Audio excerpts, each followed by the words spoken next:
Agora nós vamos fazer a correção da página 4 do livro didático que trata da dissertação escolar. A primeira questão pede que a gente mostre a relação que existe entre o título e o conteúdo do texto. O título ele é criado pelo autor fazendo referência à força que a publicidade exerce no comportamento das crianças. As estratégias utilizadas pela publicidade para atrair as crianças, justamente pela força que tem, podem ser prejudiciais, como é o caso da alimentação inadequada decorrente do desejo que as crianças têm de adquirir os brinquedos que acompanham determinados produtos. Aí nós podemos pensar no McLanche Feliz e nos ovos de Páscoa. A segunda questão é pessoal. A terceira diz assim: com base na leitura do texto, podemos dizer que o propósito da dissertação é expor um ponto de vista sobre o tema e, consequentemente, levar o leitor a concordar com as ideias defendidas. De que maneira eu posso levar o leitor a concordar com as minhas ideias? Através dos meus argumentos. Os meus argumentos devem convencer o leitor do que eu falo. Já a quarta questão pede que a gente identifique os 3 momentos do texto. Nós já sabemos que todo texto, independente do gênero ao qual ele pertença, tem introdução, desenvolvimento e conclusão.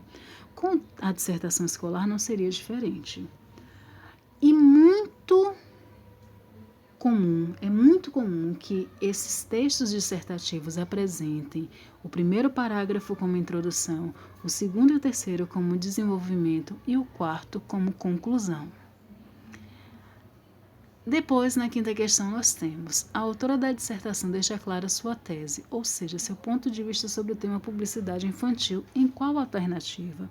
Quando ela diz aí, é preciso criar propagandas que enalteçam hábitos saudáveis e bons comportamentos. A sexta questão diz que existe um outro trecho do texto em que a autora retoma a sua tese. Qual é esse trecho?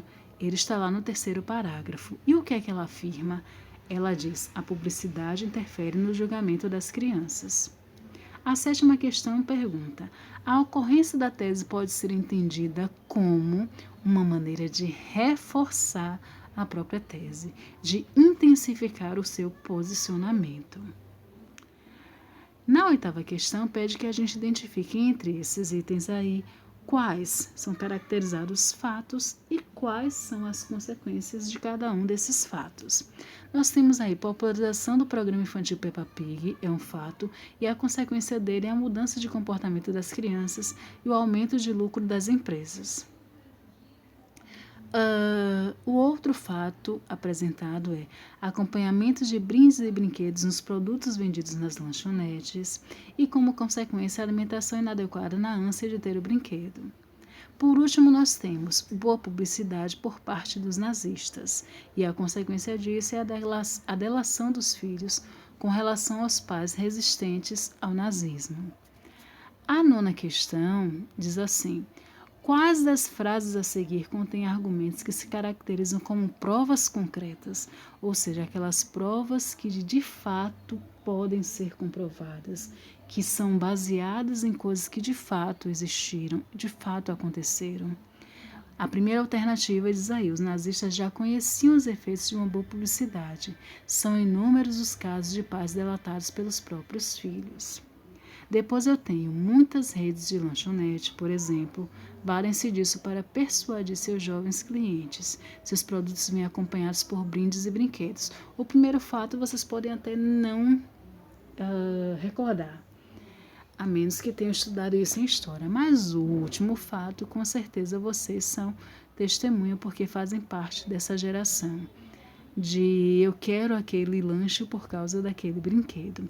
A 10ª questão tem aí pedindo para a gente marcar de acordo com esse recorte do texto o que é verdadeiro e o que é falso. A primeira alternativa ela é evidentemente falsa porque ela diz que o argumento utilizado pela autora é incorreto. O segundo argumento diz que a autora poderia mostrar maior peso no texto se ela dissesse o nome do pesquisador, onde foi publicada a pesquisa e em que data e outros dados que comprovassem a pesquisa. Então, é verdadeiro de fato, isso validaria o texto dela. Já na letra na terceira alternativa, ela é justamente o contrário do que afirma a segunda, então ela é falsa. E a última diz: a pesquisa mencionada pela autora destaca a relação entre hábitos alimentares na infância e o modo de vida de um adulto. Com certeza, é só reler o recorte ali. A 11ª questão diz assim: na dissertação lida, qual a importância dos argumentos de prova concreta utilizados pela autora? Esses argumentos, eles servem para, quando especificados e melhorados, para tornar mais concreta a defesa do ponto de vista, porque trazem sustentação e credibilidade à tese da autora. A 12ª é pessoal. A 13ª pede que a gente explique por que no trecho abaixo a autora poderia ter desenvolvido mais sua argumentação. Ela poderia ter desenvolvido mais para tornar mais clara a sua referência à tese, a esse fato histórico.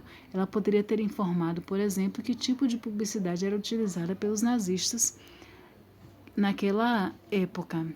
A 14ª pede que a gente assinale na letra A alternativa em que a palavra ou expressão prepara o leitor para essa advertência. No entanto e contudo. Na letra B, os trechos em destaque podem ser considerados uma maneira de antecipadamente colocar-se contra o posicionamento de que a censura das propagandas ou o controle publicitário são boas soluções para a questão levantada no texto.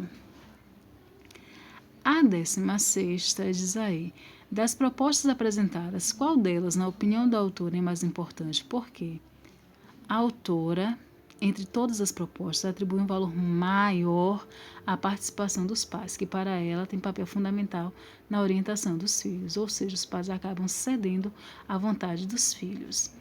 A 17ª, vocês podem ver aí quais são as alternativas assinaladas, de acordo com a passagem e a opinião defendida pela autora, em que momentos ela é reforçada, é intensificada.